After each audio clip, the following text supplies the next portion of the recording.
cứ bông giờ thì phía làm phật ha loại đặc sai đặc quê nhé việc ai là làm phật là thì nó đặc sai cho tôi kéo tôi mới nó căng sai rồi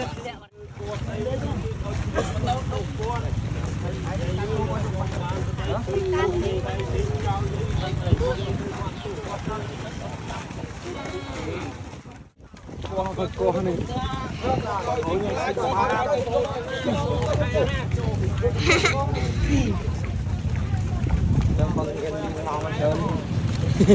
lại xôm mà đi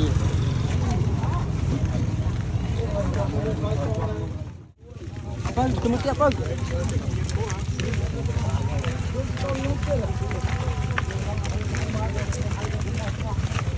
thật căng đây là thợปั่นbảy chục kia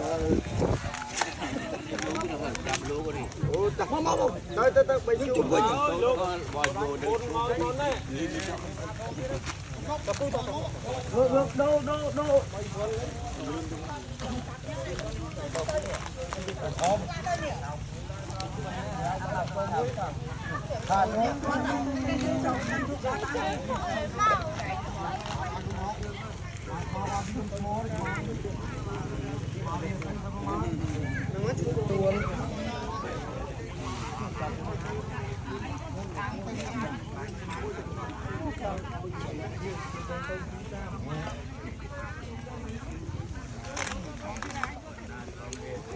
con số thò rồi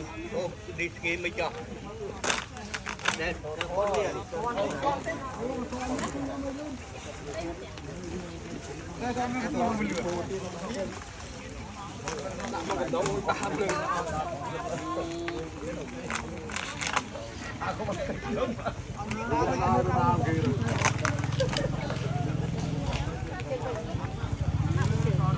Đấy thân.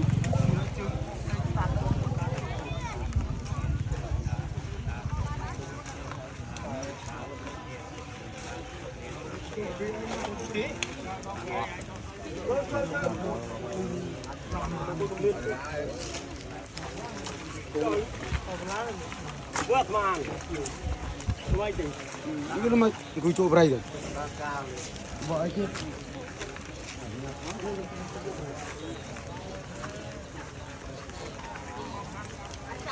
đâu ấy ha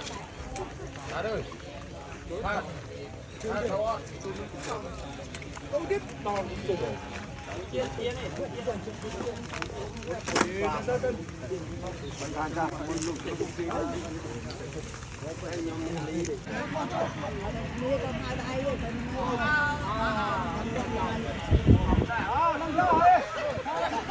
Tanang,